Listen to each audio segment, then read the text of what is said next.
working on proportional reasoning, and the method we're going to use to solve this one is by graphing. The overall expectation is to solve problems involving proportional reasoning, and the specific expectation, solve problems involving ratios, rates, and directly proportional relationships in various contexts using a variety of methods. And we're going to use some dynamic software to help us out with this. So, I will read through this inquiry-based question to start. We'll read through it once, and then the second time through we'll highlight important information. On a sunny day, a flagpole that is 6 meters tall casts a shadow that is 2.4 meters long. At the same time, a tree beside the flagpole casts a shadow that is 4 meters long. How tall is the tree? Okay, let's highlight what's important. On a sunny day, a flagpole that is 6 meters tall, it casts a shadow that is 2.4 meters long. And our tree information we'll do in green. At the same time, a tree beside the flagpole casts a shadow that is 4 meters long. How tall is the tree? So let's represent this using some diagrams. Since this is describing a situation with just words, it always helps if we can build a diagram. This will be our flagpole in black, and we'll use a gray line to represent our shadow here. Okay, so here's going to be our flagpole. And the height of our flagpole was 6 meters, and the length of the shadow was 2.4 meters. Okay, and we'll also represent our tree in this relationship that's near it.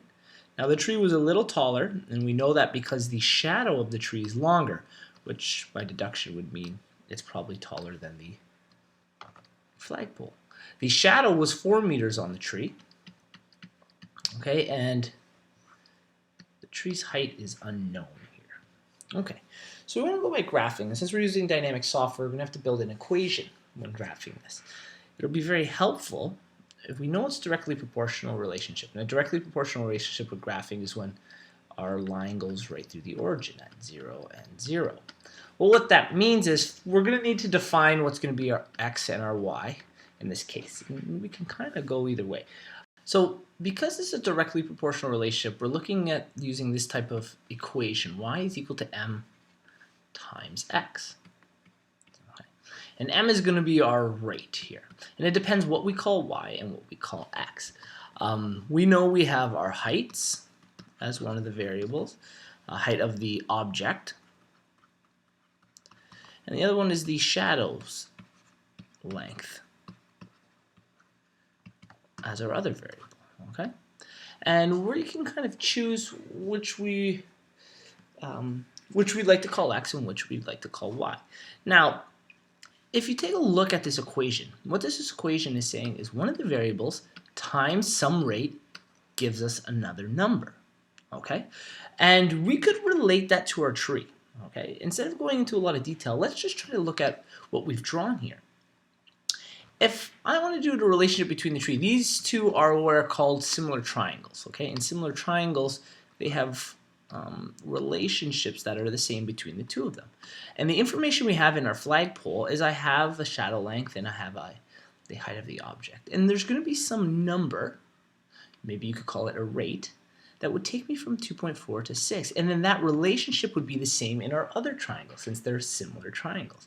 So with that in mind, okay, you could technically call the x in this case our shadow length, and we need to multiply it by some rate to get to maybe calling the height of the object the y, okay? It's one of the ways you could set this up. So if we're going to do that in our first case, okay, where we call our shadow length x and we call our height of the object y, we'll set up another thing as our m, which is our rate. We need to figure out how to go from 4, the shadow length, to this unknown number, okay? And then we have to multiply by some value. Well, that same idea is occurring over here. We'll take the shadow length and we need to multiply to 6. What value are we multiplying by? What number is this? In order to figure out this rate here, we take our ending number, okay? So if you're ever drawing an arrow from one to the other and want to figure out a relationship, you take our ending number and divide by our start number, and that'll kind of give us our rate. So it'll be 6 divided by 2.4. So we take our calculator out. X divided 2.4 equals 2.5. There we go. 2.5. And what that really is doing is finding the height of the flagpole in terms of 1 meter increments of the shadow. Okay, it's really kind of setting up this relationship. So per shadow meter. If this helps you remember it better, you can always stick to this. So in our first one, our rate is going to be 2.5. Okay, so we're multiplying by 2.5 in this case. Okay, that works out great. So let's set up our equation. Y, being the object we're trying to get, is equal to the rate times the shadow length. Well, we already actually know the shadow length in this case, right?